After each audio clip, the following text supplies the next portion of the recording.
జన్మలు వస్తాయి. మరి అలా రాకుండా ఉండాలంటే మాకు ఒక తేలిక మార్గం ఏదైనా ఉపదేశం చేయండి అన్నారు. ఆయన అన్నాడు, చిదంబరం వెళ్లి ఎలా దర్శనం చెయ్యాలో తెలుసుకుని అలా దర్శనం చెయ్యండి, ఇక మీరు పుట్టవలసిన అవసరం ఉండదు. మహాప్రభో, మాకు అది ఎలా మనసులో నిలబడుతుంది? అంత తేలిక సాధ్యం కాదు. ఇంకొక మాట చెప్పండి, ఇంకొంచెం తేలిక మార్గం చెప్పండి అన్నారు. కమలాలయంలో పుట్టండి, మీకు మోక్షం ఇస్తాను. కమలాలయం అంటే తిరువారూరులో పుడితే మోక్షం, కానీ పుట్టడం మన చేతిలో ఉందా?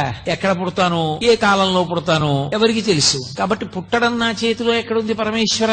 ఇంకొక మాట చెప్పండి. ఆయన అన్నారు, పోని పుట్టడం నీ చేతిలో లేదు, నీ కర్తవ్యాలన్నీ అయిపోయాయి అనుకున్నప్పుడు కాశీ వెళ్ళిపోయి కాశీపట్టణంలో ఉండిపోయి కాశీపట్టణంలో శరీరం విడిచిపెట్టేస్తావా? మోక్షం ఇచ్చేస్తాను. నేనే వచ్చి కుడి చెవిలో తారక మంత్రాన్ని ఉపదేశం చేస్తా, ఉపదేశం చేసి మోక్షం ఇస్తా. కాశీ వెళ్ళిపోతావా?